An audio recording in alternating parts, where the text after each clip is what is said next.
சினிகலஸ் நேயர்கள் அனைவருக்கும் வணக்கம். நான் அம்சன் கிருஷ்ணா. இன்றைக்கு நாங்க பார்க்க போற கண்டென்ட் வித்தியாசமா இருக்க போகுது. அதோட வித்தியாசமா மட்டும் இல்லாமல் ரொம்பவே இன்ட்ரெஸ்டிங்கா இருக்க போகுது. நாங்கள் வளமையா திரைப்படம் சம்பந்தமான ரிவ்யூ அல்லது விமர்சனம் பார்க்குற நாங்கள் அதே மாதிரி ராஜா ராணி படத்தையும் மௌனராகம் படத்தையும் நாங்கள் பார்ப்போம். ரெண்டுமே கிட்டத்தட்ட ஒரு ஜேர்னல் படம். மௌனராகம் படத்தை தழுவி எடுக்கப்பட்டதுதான் ராஜா ராணி படம். அதுல ஒரு முதல் காதலுக்கு பிறகு அவர்கள்ட்ட வாழ்க்கை தொடங்கப்படுது. முதல் காதலுக்கு பிறகு அவர்கள்ட்ட வாழ்க்கை தொடங்கப்படுது. அந்த வாழ்க்கைன்ற அஸ்திவாரம் எவ்வாறு காணப்படுது, அவர்களுக்கு விருப்பமான வாழ்க்கை எவ்வாறு, அவர்களுக்கு அந்த வாழ்க்கை எவ்வாறு காணப்படுது. முதலாவது அவர்களுக்கு கசப்பாக இருக்கும், பின்பு பழகி போக போக அவர்களுக்கு ஒரு பிடித்தமான காதலாகவே அந்த காதல் காவியம் அமைந்திருக்கும். இரண்டுமே ஒரே கதைக்களம் தான்.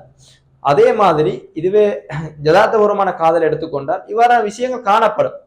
ஆனால் அதோடு அவர்கள் சேருவது, அதாவது நாங்கள் திருமணம் ஆகிய பிறகு நம்முடைய வாழ்க்கை முடிவதாக இந்த திரைப்படம் காட்டப்பட்டிருக்கும்.